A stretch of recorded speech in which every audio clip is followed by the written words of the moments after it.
रोज प्रगति तोहरे आगे आगे बढ़े हो, रोज प्रगति तोहरे आगे आगे बढ़े हो। जिया हो हिल बाबू हैप्पी हैप्पी बर्थडे हो, जिया हो हिल बाबू हैप्पी हैप्पी बर्थडे हो, जिया हो हिल बाबू हैप्पी हैप्पी बर्थडे हो, जिया हो हिल बाबू हैप्पी हैप्पी बर्थडे हो।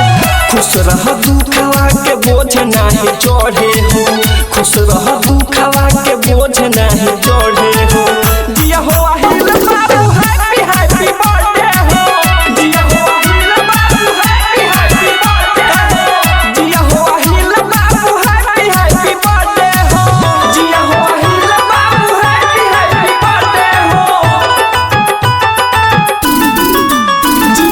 डीजे अरमान, डीजे अरमान।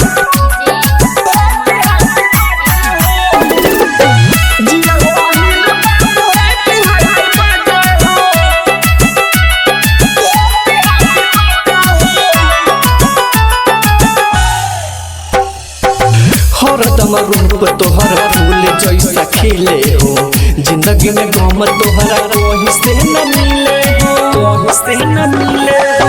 हरदम रूप तोहर फूल जैसा खिले हो, जिंदगी में गम तोहरा कोई से न मिले हो।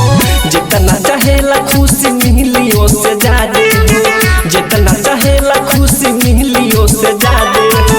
जिया हो हिल बाबू हैप्पी हैप्पी बर्थडे हो, जिया हो हिल बाबू हैप्पी हैप्पी बर्थडे हो, जिया हो हिल बाबू हैप्पी हैप्पी बर्थडे हो, जिया हो हिल बाबू हैप्पी हैप्पी बर्थडे हो।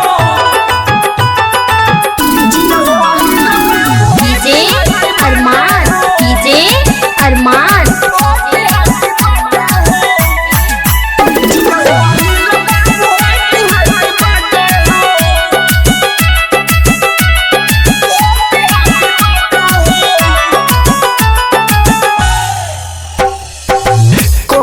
दिल मन दादा पारा दादा हो के उम्र तोहर 100 साल से ज्यादा हो, 100 साल से ज्यादा हो।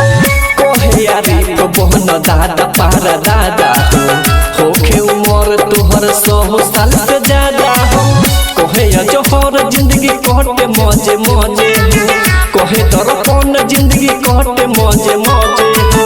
जिया हो हिल बाबू हैप्पी हैप्पी बर्थडे हो, जिया हो हिल बाबू हैप्पी हैप्पी बर्थडे हो, जिया हो हिल बाबू हैप्पी हैप्पी बर्थडे हो, जिया हो हिल बाबू हैप्पी हैप्पी बर्थडे हो। Mix by Aradhya recording studio चोरमा।